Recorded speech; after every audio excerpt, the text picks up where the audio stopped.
A framework for a deal or an off-ramp? President Trump backs down after his aggressive efforts to acquire Greenland enraged and insulted American allies. What's in the agreement that quieted some international backlash? And how much damage to America's most important relationships has already been done? Tonight on Compass Points.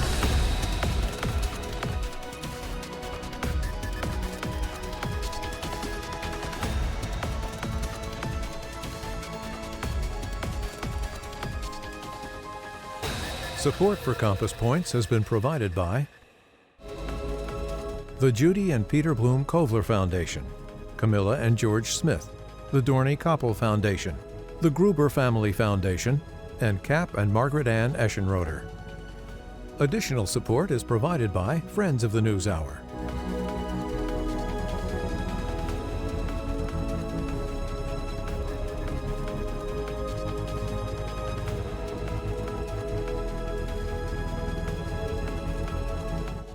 This program was made possible by contributions to your PBS station from viewers like you. Thank you.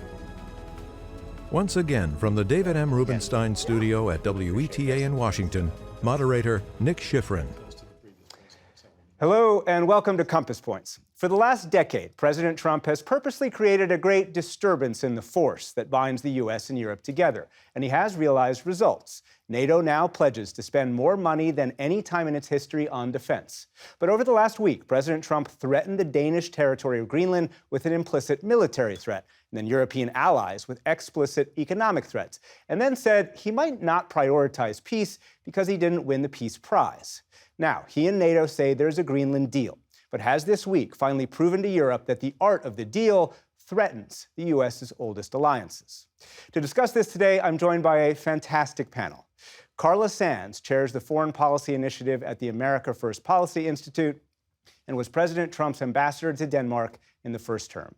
Sherry Goodman is a distinguished fellow with the Atlantic Council and former Deputy Undersecretary of Defense for Environmental Security in the Clinton administration. Eric Edelman was the ambassador to Finland under President Clinton, ambassador to Turkey under President George W. Bush, and a former senior official in the State and Defense Departments. And Professor Matthias Matthias is the Europe faculty lead at the Johns Hopkins School of Advanced and International Studies and senior fellow for Europe at the Council on Foreign Relations. Thank you very much. Really appreciate your being here for our second show. And I want to begin with the question of why Greenland. It's the world's largest island, remote, rugged, been part of the Kingdom of Denmark since 1721, and it sits right in the middle of the shortest route between the U.S. and Russia for missiles and bombers, which is why for decades it's hosted air defense bases and today is home to the U.S.'s northernmost base and a ballistic missile early warning system. Sherry Goodman, remind us, why is Greenland so important for national security, and why is it perhaps even more important today? Well, it's long been strategically important, as you said, Nick, because we defend from a base in northwest Greenland Russian or Chinese or North Korean missiles coming over the pole to the U.S. and Canada. So it's part of our early warning and detection system. First an Air Force base, today a space base.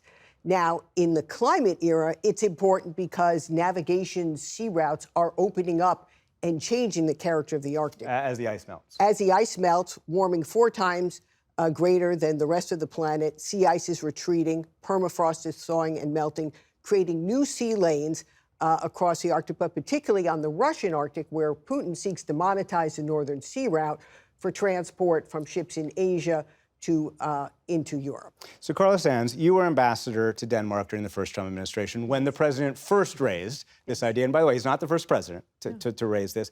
Why has the president been so interested in Greenland, and why hasn't he believed that NATO protection and that one U.S. base is enough? Well, as you know, we occupied Greenland during World War II, so we understand the U.S. understands how strategically located Greenland is. But President Trump looks at NATO and sees the United States is still carrying NATO. Our NATO allies, I don't believe any of them can really prosecute a war without U.S. top cover, without partnering with the United States. Now, he's trying to get them there so that they're militarily they have might and they can defend their own territory. But Denmark has always been in violation of Article 3 of the NATO Charter, which is that every NATO ally has the ability to defend their own territory. Denmark has never been able to defend or develop Greenland. They can't afford to. They don't have the resources. When I was U.S. ambassador in Greenland, there were about 30 Danish soldiers and 2 dog sled teams, and that's what they considered Arctic security. So, Eric Edelman, what Carla's saying is getting to a much larger point. This is not only about Greenland. I mean, it was just a few days ago when I broke the story that President Trump tied his desire for Greenland, which of course is part of Denmark, to his not winning the Nobel Peace Prize, which of course is administered out of Norway. European officials warned before the deal this week in Davos that any aggression toward NATO could end, any aggression toward Greenland could end NATO, and Canada, of all countries, has come out now and say there's a new global order. So even if there is a deal, what damage do you think has already been done? Well, Nick, let me just say that I think our European allies have had concerns about the reliability of the United States that go back before President Trump. I mean, if you recall, President Obama raised a lot of questions about European free riding in his famous interview, for instance, with Jeffrey Goldberg in The Atlantic. Some of my European colleagues, voiced to me concerns that they weren't hearing enough from the Obama administration during it. I'm not trying to draw an equivalence here. I'm just saying that this has been a longstanding issue. I do think that the tone of the president's speech yesterday, in which he said, you can either give us Greenland or we'll remember if you don't, we'll have gratitude if you do, I think has been heard in Europe in a way that they will remember. And I think if you look at the commentary in European press, you're already seeing that this has raised fundamental questions in their mind, despite the walk back of the military threats and the tariffs, about ultimately U.S. reliability in being part of a collective defense and collective security agreement. So, Matthias Matthijs, how does Europe see this moment? How fundamental is it? Yeah, I mean, I think Europe has been pretty clear-eyed about this now, much more so than they were a year ago. I mean, I think for them, they had expected 2026 to be a relatively quiet transatlantic period. That is definitely right? a naive assumption during the Trump administration. They feel like they've given major concessions on the defense front within NATO, the commitments to defense spending, which is a huge amount of money for many countries that are not growing very fast. And similarly, on the trade side, they felt they already gave huge concessions to the United States on a lopsided trade deal where they had to pay tariffs for stuff they sent to the United States, but they actually were going to lower the tariff down to zero. So I think there was this sense already that they needed to speed up their own autonomy. They need to have, rely on other trade partners like in South America, like in India and Indonesia and Asia and so on. And on defense, I think they're more determined now than ever to speed up this transition. But at the same time, there are divisions among within member Europe, states right, yeah. on this, right? And clearly on the Eastern Front, they want to keep the Americans involved in Ukraine. And in other countries, the French want to be much more confrontational, while I think the Germans that rely more on their trade to the United States are much more cautious. Yeah, absolutely. Let's just talk for a minute about the details of this framework. So just to be clear, this is a deal for the U.S., Denmark, and Greenland to negotiate in the future. So Mark Rutte, the NATO Secretary General, has just gotten us to that point. European officials tell me it's going to be more U.S. bases for Greenland, guaranteed mineral rights for U.S. companies, increasing NATO presence in the Arctic, excluding Chinese and Russian military and investments. And again, this is a framework for a future negotiation. So Carla, can I talk about that for a Sure, moment, yeah, Nick? yeah. Because under the 1951 Mutual Defense Agreement, between the U.S. and Denmark. Between the U.S. and Denmark, we have the right to have as many military bases as we want. In fact, we once had as many as 17 bases. We reduced that to 1 at the end of the Cold War. So we could reestablish bases. The real threat in many ways to Arctic and transatlantic security is the U.S. unreliability at the moment. And we could have more presence. The Europeans are pleased that we want to increase our focus on Arctic security, and we should. In fact, Arctic investments in the U.S. defense budget have historically not competed well because they are expensive, although we do need to improve our communications capabilities in the high north and across the Arctic. But we also have to keep our eyes on where the real threats are, which is in Ukraine, and that is so we have to watch the eastern flank as well as close to our own. So, shore. Carla, take that on. Is the real Yeah, I'll U.S. threat? disagree. Right. So, Ukraine war is not our war. That's Europe's war. It's really their problem. They caused it with their consumption of Russian oil and then having a weak U.S. president. Then we ended up with the invasion by Putin. They're still buying Russian oil today. Europe is still buying Russian oil, and they're actually paying Russia more for the energy than they've given to Ukraine for that war. But I want to pivot to Greenland. Greenland is our issue. It's part of the Golden Dome that President Trump is building. He needs Greenland. Missile He needs defense. Alaska. Yeah. That's right. And Greenland is still, if Denmark is the owner of Greenland, it's their problem. In other words, they need to do the investments. They need to do the defense. I object to American taxpayers paying for defense in another country that when we don't have ownership. But take on this argument that others have made, and Sherry just made, that right now the biggest threat to transatlantic unity, to everything that the West is trying to do, is in fact the U.S. threatening a member of NATO. I disagree. So the NATO alliance has largely relied on the U.S. It's like we have been the sugar daddy to rich European countries who would rather invest their funds into very generous social welfare plans, free college, free healthcare, free childcare. Most of those countries have that, and a lower retirement age oftentimes than the U.S., fewer work days during the week or work hours. So these countries have been living off the U.S. basically since World War II. We helped to rebuild them after World War II. We helped to put the EU framework in place so they would have energy, but now they've gone to basically a net zero agenda, which is just destroying most of the economies. They're not growing as fast as the U.S.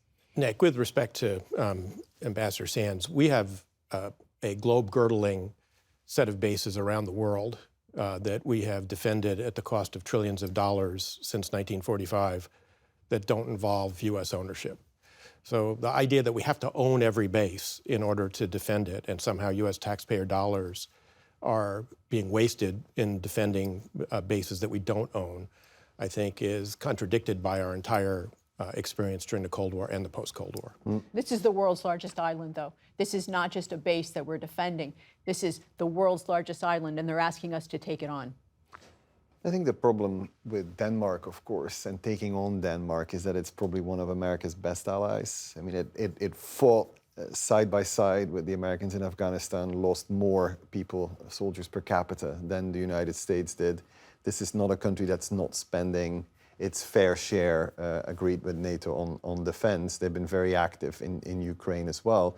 So I think we should take it seriously when the Danish Prime Minister and Foreign Minister says, like, this could mean the end of NATO.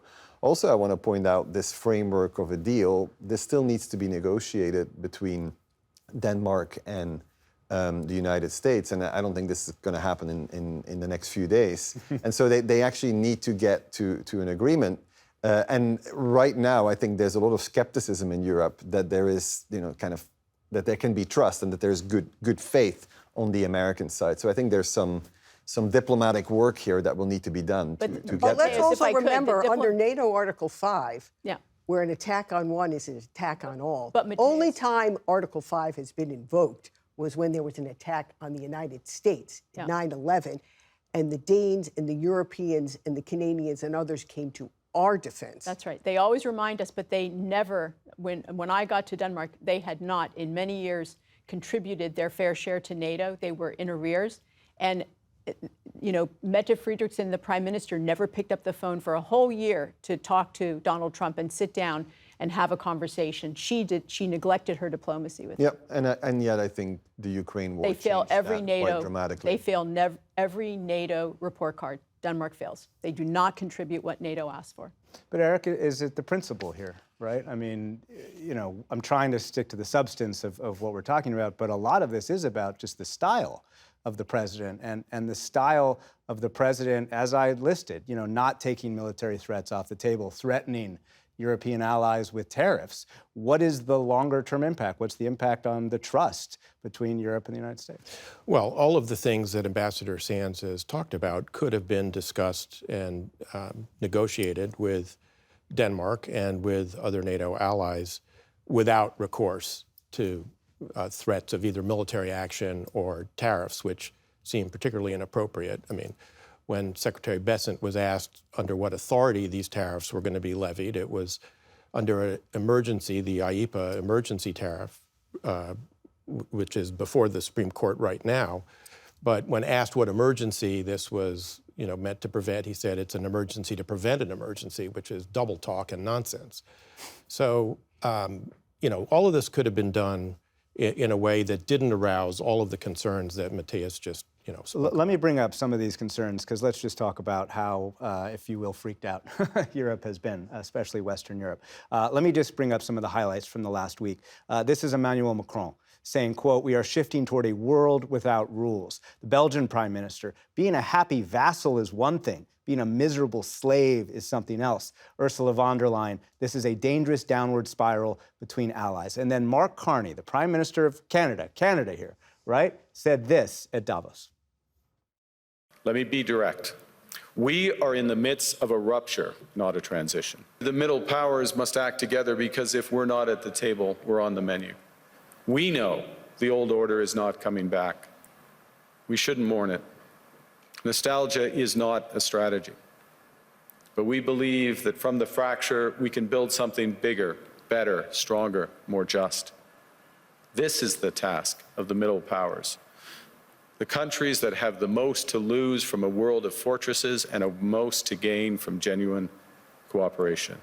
Matthias, is this a sign that we've crossed the Rubicon in some way? Yeah, but I think we've known this for a while, and I think Carney was directly addressing the European countries, especially the big ones, UK, France, Germany, Italy, also Japan, Korea, where it's like, well, what can we take from this moment and build some sort of new system where we don't get eaten up, where we're not simply on the menu, right? And so I think the last week has been yet another reminder for many Europeans that that talk isn't enough. They need to actually move forward with their goals of strategic autonomy and being less reliant on the United States, which is something, of course, the United States wants. Exactly. I mean, Carla, the president points out that he achieved this moment in The Hague last summer of getting everyone to hit 5%. So that is a success that the president can point to. Yeah, but let's go back to Carney for just a second. So he just talked about hugging up to China, doing more trade with China, bringing in 50,000 BYD vehicles, which is going to be electric very vehicles, bad, right? Very bad for their car industry. I mean, he went to Beijing and said that Beijing is more predictable than the United States. And then there's this. He has a $60 billion trade deficit with China today. He has a $35 billion trade surplus with the U.S., but he wants more of that from China. So that's Mark Carney, the leader of Canada. But look at what President Trump's trying to do by rebalancing trade, having more reciprocal trade. Scott Bessent, the Secretary of Treasury, just said this week he's afraid that our deficit with the EU may be bigger than our deficit with China. That's a really big deal. So they have so many trade barriers and non-tariff barriers, tariff barriers, non-tariff barriers to our goods. They're still not treating us fairly in trade. President Trump and his team are working on it, but he wants the trade is part of his diplomacy and statecraft. He's got to take care of American workers and reindustrialize the U.S. So this is all a piece of it. You can't pull one piece and it stands alone. It's all connected. So when Europeans are talking big like this, first of all, most of them have Trump derangement syndrome. They like it when we take care of them and don't ask much of them, don't ask many questions. And this is like when daddy comes home and everybody has to behave and kind of, be on their best behavior. This is that moment, I think. I would just point out that we had a U.S.-EU trade agreement that was sitting in front of the EU Parliament waiting to be ratified. That ratification's been at least put on hold. Hopefully now it will go forward. But again, none of this had to happen absent the president's threats and bluster. And I would also add that as the Europeans do increase their defense spending, they may spend less on American defense companies. They may build up their own industry and look to other partners around the world to provide their security needs. But is that going to leave us better off? Is this Trump derangement syndrome, as Carla just said? I think they realize, as Mark Carney said, that they can no longer rely on the U.S. as a reliable partner. And I think that's become very clear. So now they're looking at how they better provide for their own defense. And then that is the shift that the U.S. wants as well. I mean, one of the things that's been quite striking in the second Trump term, as opposed to the first term, is that European leaders have gone out of their way to court President Trump. Mark Rutte, the Secretary General of NATO, is the one who called him daddy. It's hard for me to understand how they could be suffering from Trump derangement syndrome when they have been courting him as assiduously as they have. Exactly. Matthias, you made a point earlier, right, that the trade deal that Ursula von der Leyen agreed to with President Trump was seen as wildly lopsided, and yet von der Leyen and her aides said, no, this is what we have to do. So is this a different moment? Does Europe learn that appeasing Trump last year didn't work, and did it draw a line in the sand, and is that perhaps what worked this time? And that's what, to Eric's point about this trade deal, the European side of the deal that still needs to be implemented because it has to go through the European Parliament's procedures and so on, is on hold because that's the part where Europe actually will lower its tariffs for American goods, right? So the hope was a deal is a deal. We can now build on this.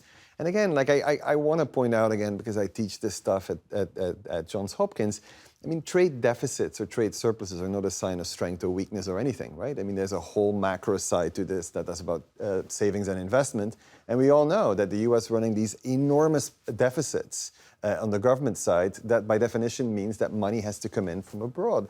And so these deficits on the trade side are representing on huge capital inflows in the United States. You can't just solve this by fixing non-tariff barriers to trade. But also the real winner of what's happened this week is China.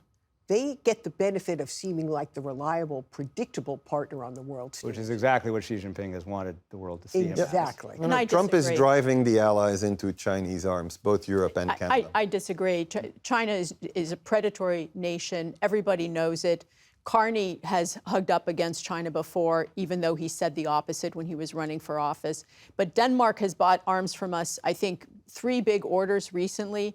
And there is something called the European Defense Initiative, and they are trying to make arms in the EU and basically block U.S. arms makers or producers from participating. When the U.S., our arms makers, make a lot of pieces, parts to these arms in all the different NATO nations. So they participate and they build up their small businesses the same way U.S. states do, cooperating with big American arms manufacturers. Let's talk for a second about how the president sees NATO right now. And he said something very interesting to Davos that we noticed, and here it is. All we're asking for is to get Greenland, including right title and ownership, because you need the ownership to defend it. You can't defend it on a lease.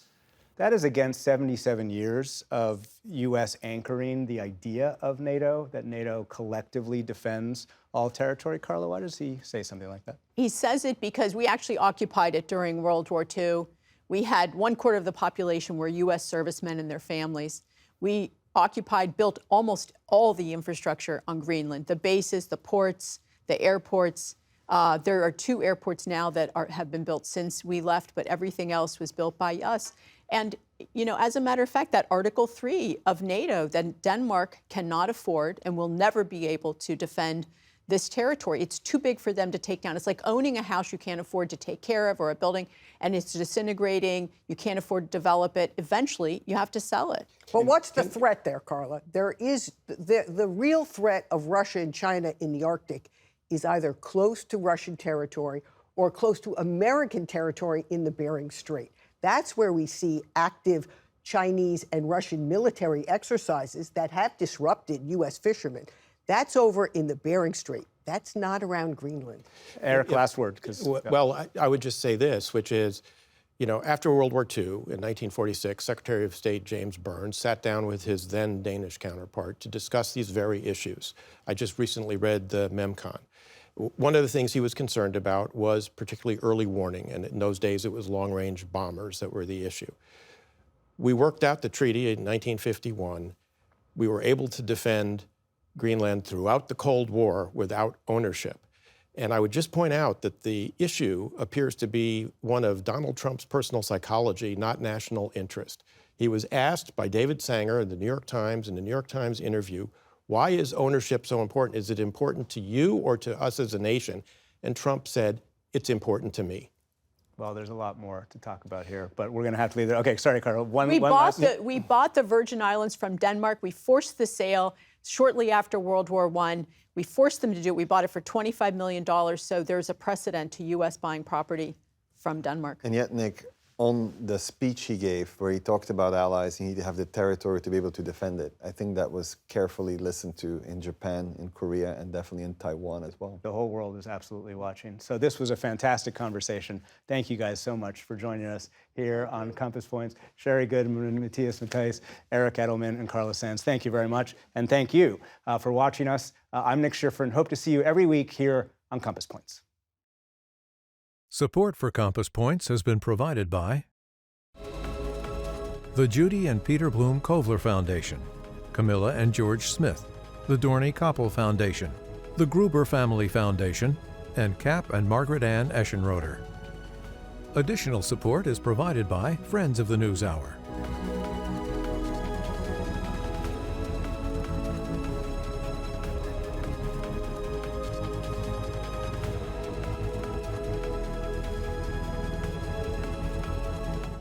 This program was made possible by contributions to your PBS station from viewers like you. Thank you.